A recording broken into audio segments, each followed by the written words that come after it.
Ok, entonces en este ejemplo vamos a bosquejar qué son las combinaciones convexas de un conjunto.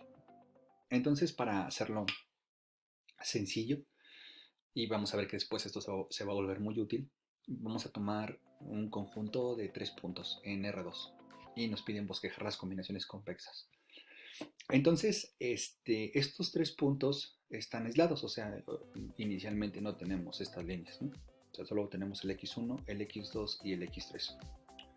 Entonces, vamos a ver qué pasa si tomamos una combinación convexa de tal manera que los escalares multiplicados por el x1, el x2 y el x3 sumen 1 y geométricamente ¿qué obtendríamos? Entonces, por ejemplo, si tomo un escalar 0 por x1, un escalar 0 por x2, entonces pues para que sea una combinación convexa, los escalares deberían de sumar 1, entonces no me queda otra más que el escalar que multiplica a x2 sea forzosamente un 1. En ese caso me quedaría 1 por x2, pues es x2. Entonces observemos que x2, como solamente es una observación, o sea, vaya, no es necesario hacer esto, pero lo podemos escribir como 1 menos un lambda por x2 más lambda 2x2. Entonces lambda 2x2 menos, con este más se van y nos quedaría x2 por 1, nos quedaría x2. Entonces, ¿qué es lo que estamos diciendo aquí? Lo que estamos diciendo aquí es que si tomas combinaciones convexas de x1, de x2 y de x3 y eliges dos escalares ceros, pues básicamente estás haciendo las combinaciones convexas de un punto. Y las combinaciones convexas de un punto, por obvias razones, que sería cancelaría este menos alfa con este, alfa x2 con este alfa x2, es el mismo punto. Lo mismo aplica si ahora elegimos el escalar de x2 y de x3 como cero. Recordemos que las combinaciones lineales son todas las multiplicaciones de tres escalares por estos tres vectores tal que la suma de las constantes sea un 1, ¿no? Entonces, otra posibilidad es que elijamos la constante del x2 y del x3 cero. Entonces, eso otra vez nos orilla a que la constante del x1 es 1, porque por la restricción la suma de las constantes debería de ser 1, ¿no? Entonces 0 más 0 más 1. Entonces sería más x1, pero x1 lo podemos escribir así, algebraicamente se cancelan estos dos y nos quedaría x1. Entonces las combinaciones convexas de tres elementos en donde se elige los escalares de x2 y de x3 como 0, pues simplemente es las combinaciones convexas de x1 y las combinaciones convexas de x1 es x1. Va de la misma, es el mismo análisis con el x3, ¿no? Entonces, las combinaciones convexas de un solo punto son los puntos de forma independiente, ¿sale? Ahora, lo que podríamos hacer es elegir eh, combinaciones convexas de x1, de x2 y de x3 de tal manera que el escalar de x1 sea cero. Entonces, esto es una combinación convexa de los tres elementos. Si el escalar de x1 es cero, eso obliga necesariamente a que el escalar de x2 y el escalar de x3 sumen 1. Pero esta es la combinación convexa de dos elementos que ya conocemos. Esta es la línea recta, que sería la línea recta naranja. De la misma forma, si elegimos ahora las combinaciones convexas de x1, de x2 y de x3, pensando que ahora la constante del x3 es 0, necesariamente las constantes del x1 y del x2 deben de sumar un 1, y esto es la línea recta que une al segmento x1 con x2. Y eso pues coincide con las combinaciones convexas de dos puntos, al igual que acá arriba, ¿no? Y por último, la misma historia, ¿no? Si tomamos las combinaciones convexas de tres elementos, pensando que la constante del x2 es 0, pues entonces la suma de estas dos constantes deben de ser 1 y como sabemos la combinación convexa de dos vectores pues nos da la línea recta. Entonces, ¿qué es lo que tenemos hasta el momento? Pues no hemos agotado todas las combinaciones posibles, ¿no? Solamente hemos visto 6 casos. Dos constantes, dos constantes 0 y una 1, que son los tres puntos. Eso nos da tres casos. Y luego hemos visto otros tres casos en donde una constante cero y las demás constantes no cero de tal forma que sumen uno para que sea combinación convexa y nos da las líneas rectas. La rosa, la naranja y la café. Obviamente no hemos terminado, ¿no? Porque una combinación convexa es cualquier escalar por x1, cualquier escalar por x2 y cualquier escalar por x3, de tal manera que la suma de los escalares sea un 1. Pero lo que vamos ahora hacer es trabajar algebraicamente para, para ver qué pasa con las otras posibilidades que no hemos agotado para nada. Lo que sí vamos a hacer ahora es ya no abordar otra vez estos tres casos, estos seis casos, ¿no? ¿Cómo no abordamos estos seis casos indicando que los lambda i's están entre cero y uno? No son cero ni son uno, porque cuando son cero o son uno ya lo hemos abordado previamente. Entonces, me gustaría interpretar geométricamente qué pasa con los demás casos que hay infinitos de la combinación convexa de tres elementos. Ya solamente he visto algunos específicos. Entonces, pues con esta restricción de que lambda i no es ni cero ni uno, porque si no se reduce a lo que ya hemos visto, vamos a hacer manipulación algebraica. Y la manipulación algebraica que vamos a hacer es la manipulación algebraica que utilizamos en videos anteriores, en donde demostramos que un conjunto es convexo si solo si cualquier combinación convexa de elementos del conjunto sigue viviendo en el conjunto. Entonces, la manipulación algebraica que utilizamos fue un artificio para factorizar el lambda 3, ¿no? Para factorizar esta constante, ¿no? Entonces, observemos que lambda 3 no es 1, ¿no? Es restricción. Si lambda 3 fuera 1, estamos en uno de los casos previos y es un punto nada más, ¿no? El punto x3, los demás se degeneran por las condiciones de la suma de los escalares. Bueno, entonces, factorizamos 1 menos lambda 3 al primer escalar. Entonces, para que se multiplique este por este, ¿ok? Y nos dé lambda 1. Y lo factorizamos al segundo. Sería este por este para que nos dé lambda 2. Entonces, aquí, para ser más precisos, necesitamos que aquí esté un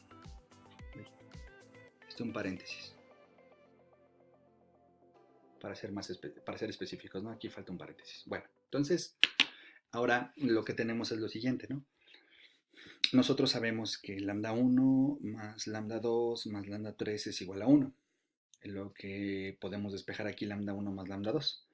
Entonces lambda 1 más lambda 2 es 1 menos lambda 3, ¿no? Entonces pasamos restando y luego dividimos entre 1 menos lambda 3. De videos anteriores recordarán que esto se hizo en general, ¿no? Pero aquí lo estamos haciendo para un caso de tres vectores. Y entonces, ¿qué nos quedaría? Que lambda 1 entre 1 menos lambda 3 más lambda 2 entre 1 menos lambda 3. Sabemos que está bien definido porque lambda 3 no es 1, es igual a 1. Por lo tanto, podemos despejar lambda 1 entre 1 menos lambda 3. Este está sumando, pasa restando. Entonces, este vector y, que es una combinación convexa genérica, ¿no? De los tres vectores, sin los casos extremos de ceros y unos, entonces se puede reescribir así. Aquí ya están los paréntesis que hacían falta. Entonces sería 1 menos lambda 3, 1 menos lambda 3. Pero hemos visto que el escalar lambda 1 entre 1 menos lambda 3 se puede escribir como 1 menos lambda 2 por 1 menos lambda 3. Entonces, en lugar de poner aquí lambda 1 entre 1 menos lambda 3, podemos poner esta resta. Aquí la escribimos. Más lambda 2 por 1 menos lambda 3 por x2, ¿no? Y luego más el lambda 3x3. Ahora observemos que este escalar es mayor que 0. ¿Por qué es mayor que 0 este escalar? Pues porque lambda 2 no es 0, ya dijimos que ese caso ya lo hemos trabajado y ya no lo íbamos a hacer. Y por lo tanto no es 0, ¿no? Y tampoco es 1, ¿no? Porque para que este escalar fuera un 1, necesitaría que lambda 2 fuera igual a 1 menos lambda 3, pero si lambda 2 es igual a 1 menos lambda 3, eso forza que lambda 1 sea 0, y ese no es el caso, ese caso ya se ha analizado previamente, que eran los puntos o las rectas. Por lo tanto, este es un número entre 0 y 1, y por la misma razón, pues este es un número entre 0 y 1. Por lo tanto, esto que está aquí en gris lo podemos reescribir como este vector que está aquí, lo podemos escribir como este vector en verde. Este vector en verde es 1 menos lambda prima es esta división, x1 más lambda prima x2. Y la interpretación geométrica de este vector, ¿ok?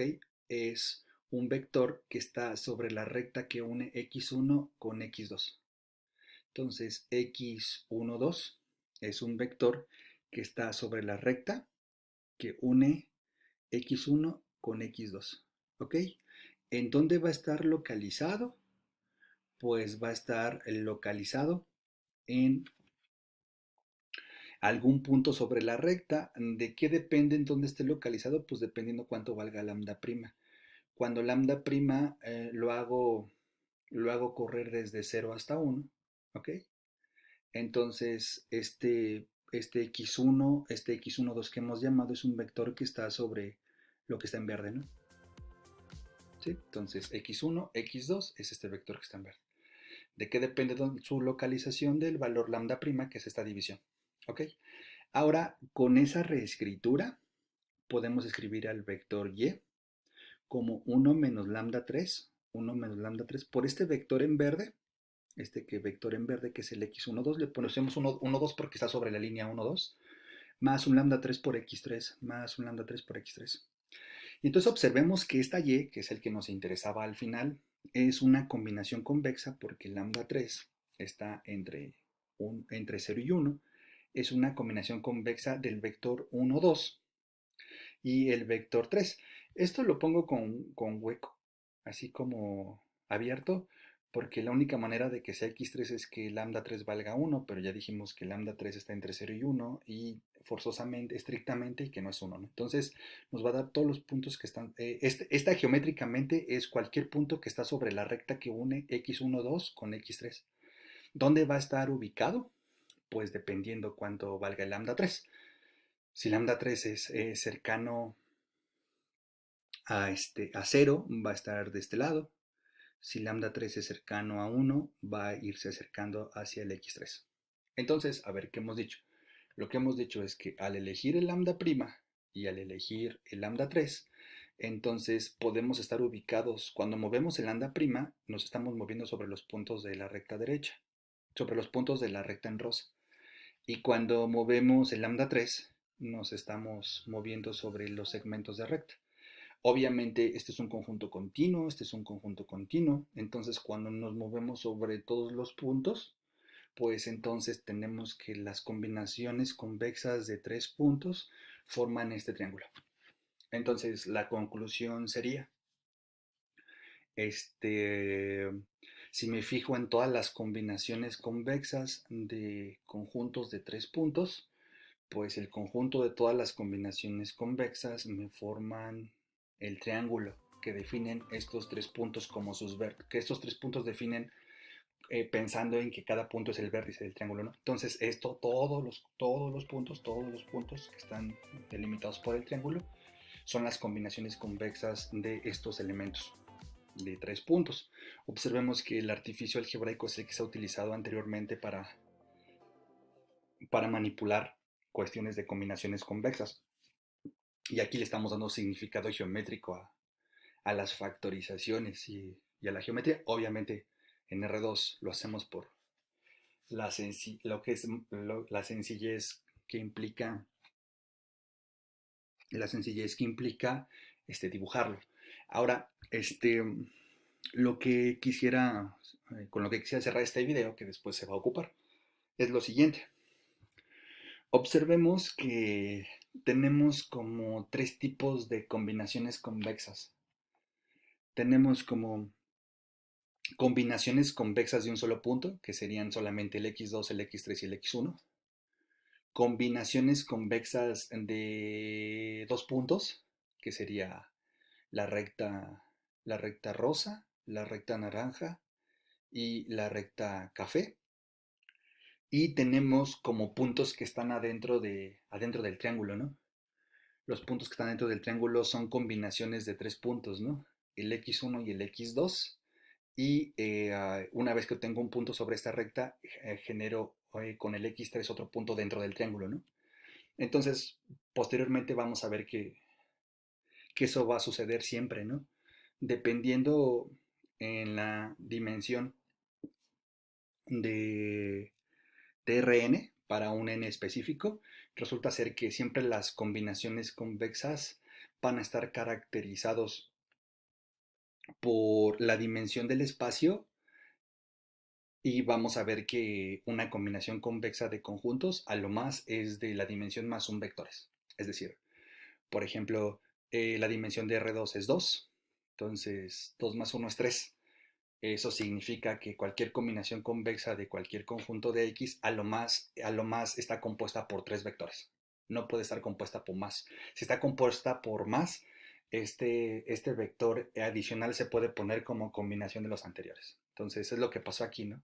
Entonces las combinaciones convexas o están compuestas por un vector, que son los puntos, o por dos vectores de este conjunto, que son las rectas, o por los tres vectores de este conjunto, que son los elementos internos del triángulo.